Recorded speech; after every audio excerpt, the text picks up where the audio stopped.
Wolsey had a grand dream for Henry. He wanted to make England and Henry and himself great. The two biggest powers in Europe at that time were France and Spain. Spain really was the biggest, but France was coming up. And at the same time, I'm talking about the candidacy for the Holy Roman Empire, the crown for the Holy Roman Emperor of the Holy Roman Empire, was coming up. Maximilian of Austria was dying. And there would be three candidates for this position. One was Francis I of France. Another was Charles of Spain. And the third was Henry. Now, Wolsey pushed this candidacy. It was his idea. He wanted to make Henry Holy Roman Emperor and himself Pope, modestly. And he was playing France and Spain against each other.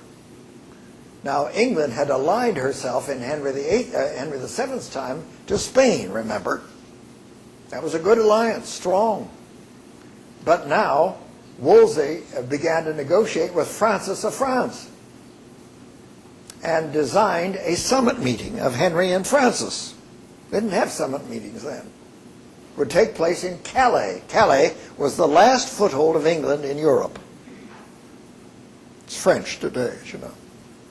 So they staged a great event, and it was called the Field of the Cloth of Gold. It went on for weeks. Everybody who was anybody arrived, set up a gorgeous tent. There were tournaments, banquets, parades, fireworks, all kinds of things going on for weeks. And of course, there were Francis and Henry, the two major personalities. They were very similar in age and body weight. Francis was short, but he was stocky and strong. And Henry was tall, but quite muscular. And they both fancied themselves as wrestlers. So nothing would do, but they have a wrestling match. But it would not do if one thoroughly conquered the other. So the first day, Henry threw Francis, and the second day, Francis threw Henry. And everybody was happy. His last years were full of physical pain and political frustrations. He had earlier on, in the 30s, confiscated the monastery system of the Roman Catholic Church in England. This brought huge wealth to the crown. And Henry used this to buy peerages for his selected friends, loading up the House of Lords with pro-Tudor lords, and the same with the House of Commons.